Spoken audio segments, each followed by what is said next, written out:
le point commun entre le plus vieux et le plus ennuyeux métier du monde, c'est la marche à pied. Péripatéticien. Gardien de musée et prostituée, même mot de jambe. Sans le savoir, il se retrouve chez le pédicure. Pour le reste, d'accord, il y a des différences. Encore que les clients seuls prennent du plaisir. Des voyeurs pour la plupart. Parfois, de vrais amateurs, reconnaissons-le. Les pires, ceux qui tentent de communiquer. Après ou avant, ils restent immobiles, regardent l'objet de leur convoitise et cherchent, par le regard ou la parole, à les faire parler, livrer leurs secrets. Miroir, mon beau miroir, suis-je le meilleur amant? Suis-je l'âme la plus sensible? Leur plaisir semble dépendre de la réponse. Celle-ci ne provient jamais d'ailleurs que de leur esprit. Ils sont à l'écoute de leurs propres pensées. Quand ils s'entendent, ils ne se reconnaissent pas, ce qui les émeut. Le gardien marche sans relâche ou peu s'en faut. Pour s'asseoir, il y a la chaise contre le mur, adossée à une statue qui semble ne pas moins s'ennuyer. Ou entre deux salles, pour compter les courants d'air qui visitent les lieux. On appose un badge sur la poitrine du gardien pour qu'il ne vienne à personne l'idée qu'il a été placé là par des artistes modernes adeptes du happening. La femme, dans la vitrine au néon rose, ne se prend pas davantage pour une œuvre d'art. Bien que, parfois, l'un et l'autre se disent qu'on pourrait les regarder autrement. Autrement, comme un être humain. Mais on peut rêver. Et l'un comme l'autre rêve pour tuer le temps. Ils rêvent d'espaces vierges, sans visiteurs, déserts, sans néon ni statue, sans femmes nues pour décorer les murs. La nudité des femmes, autre similitude. Mais dans le musée, attention, c'est de l'art. Les enfants peuvent regarder, alors que lorsque par accident ils passent devant une vitrine, leur mère détourne leur attention.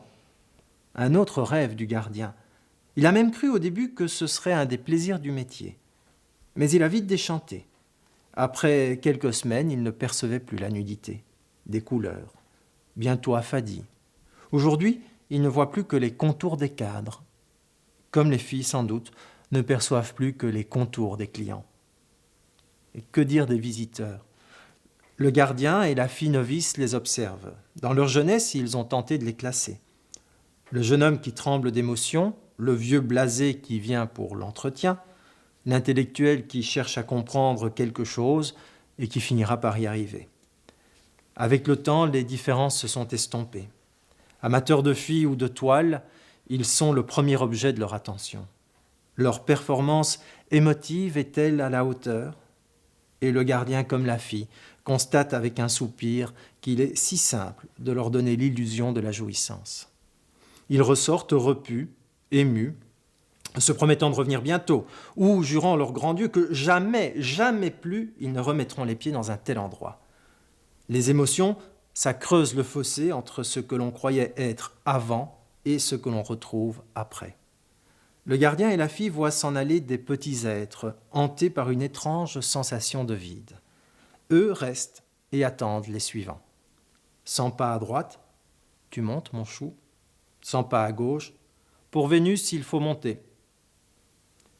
Se rencontrent-ils parfois l'un chez l'autre, lui client, elle visiteuse? Elle dira que ce qu'elle sait des hommes lui a fait perdre le goût de l'art. Il répondra que ces chairs roses et blanches à longueur de mur le fatiguent des femmes. Mais dans la rue, une fois le travail terminé, lorsque leurs pas les mèneront devant la porte de l'autre, ils auront peut-être un instant d'hésitation. Une envie commune de visiter une grande salle blanche et vide, dont le mur du fond seul serait orné d'une toile énorme. Elle soupirera en la découvrant, l'amour. Et lui, la gorge serrée, la beauté. Et ils s'assiéront côte à côte pour masser leurs pieds endoloris.